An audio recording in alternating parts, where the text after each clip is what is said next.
So there's this left-winger named Carlos Maza, who you may have heard of.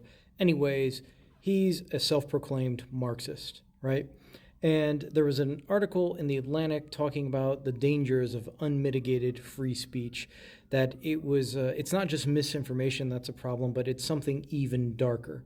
So Carlos Maza wrote, he put free speech in quotations, free speech, quote, quote, was, in scare quotes, was and is an unmitigated disaster. He says, I know it sounds inflammatory, but every piece of evidence points to the fact that we really need aggressive government regulation of speech platforms. The free market doesn't work, and it never will. Now, this is really interesting, okay? We can grant people like him, people who wrote this article, we can admit that there are dangers to free speech. We know there are. Conservatives probably know better than most. There's unmitigated free speech on college campuses, and look at the baleful philosophies, the ideologies that have possessed the minds of so many in academia, and it's seeped out into Hollywood, it's seeped out into corporations, it's seeped out into athletic organizations. Like, we've seen the dangers of free speech. So if you're a free speech absolutist, you have to acknowledge there are dangers associated with free speech, with allowing people to speak their minds. Obviously, there's dangers to it, and they're real. They're absolutely real. But now keep in mind again, Carlos Maza, he should be called Carlos Marxist. He is a Marxist. He calls himself a Marxist. He's a socialist, communist. You know, he's as far left as you can get. And if you think about Marxism, if you think about critical theory, if you think about critical race theory, those ideologies are essentially almost entirely misinformation. Disinformation. They're lies. They're built upon falsehoods. Those philosophies, you might say, if you weren't a free speech absolutist, should be banned. Like the government, the government organization or agency that would be in charge of regulating the truth, if you were going to crack down on something that is a lie, something that doesn't bear any resemblance to reality, something that is actually dangerous, you would crack down on Carlos and Marxism at the top of the list. Sure, along with, the F word as a form of government, and the neo N word, meaning the guys from Germany in the 1930s. You can't say it because, they'll ban the video, but you know what I'm talking about, the neo N words, not the N word referring to black people, but the N word referring to the guys from Germany in the 1930s. The funniest thing is, Carlos and brain-dead ilk like him, the only reason they exist is because of free speech, unmitigated free speech. And for God's sakes, stop putting free speech in quotes, right? Yes, we know in the marketplace of ideas, sometimes bad ideas win. It's kind of like how Theranos gets all of this funding, makes Elizabeth Holmes runs this company, and it's just all built on smoke and mirrors. There's nothing there. It's a shitty company. Enron makes money. You have FTX makes money. So sometimes in the real marketplace, bad businesses grow until they're found out. And sometimes in the political economy, bad ideas like Marxism, like wokeism, like the F word that is a form of government, sometimes those grow in popularity. Now, the marketplace of ideas can allow counterfeit products, counterfeit ideas to gain prominence, but eventually those ideas usually implode. Sadly, they can gain so much prominence that you end up with violence, you end up with gulags, you end up with, a really nasty place. So if you're going to make the case that you should curtail free speech, you make the case that free speech can lead to these evil forms of government, which Carlos represents, right? But even those of us who acknowledge the dangers of free speech, we think there's a greater danger than the dangers of free speech. And that danger is a government agency deciding what you can and cannot think. Because while, let's say, they did block neo-Nazis or something, and let's say that was effective. Again, it's also assuming that would be effective if you blocked, like, the far right from speaking online. We all understand that, like, these people are morons.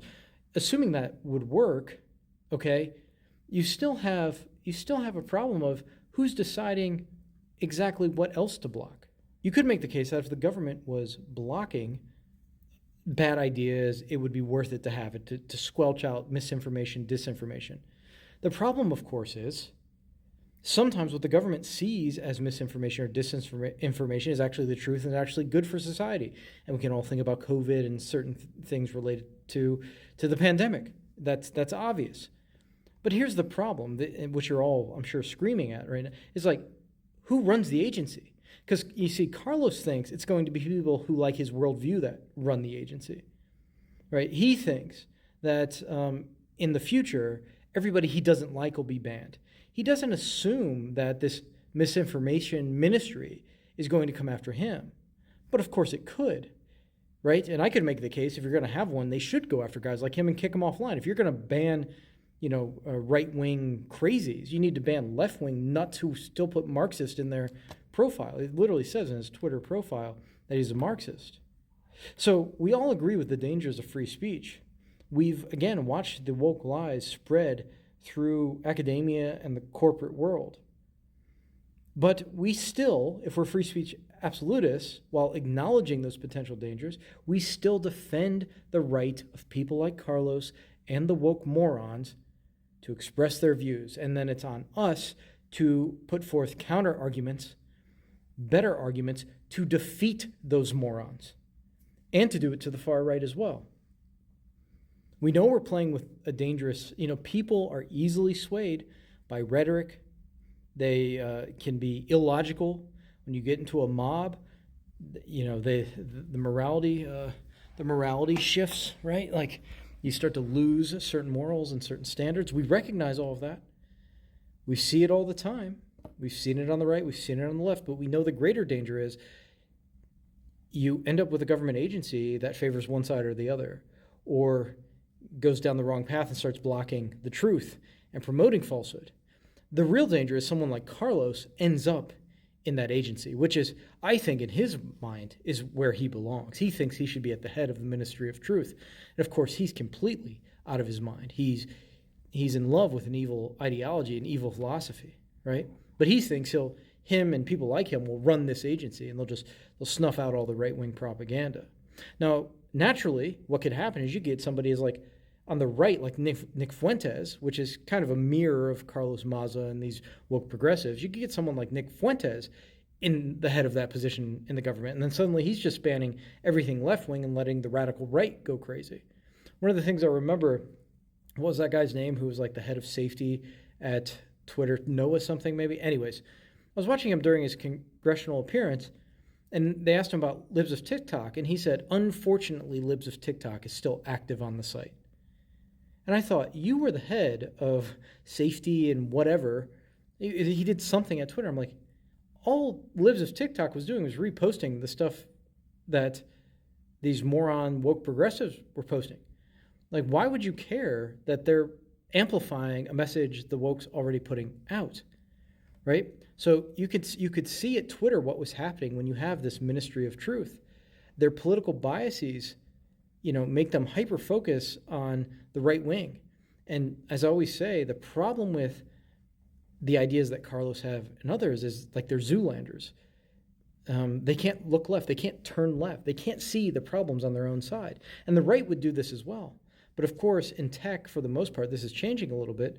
The problem has been they're dominated by left-wingers who never look left. They always look to the right. They think that's the only place that the threats to America, the threats to minorities comes from. And that's just not the case. So you can't have a Ministry of Truth because there are no truly unbiased people to run it.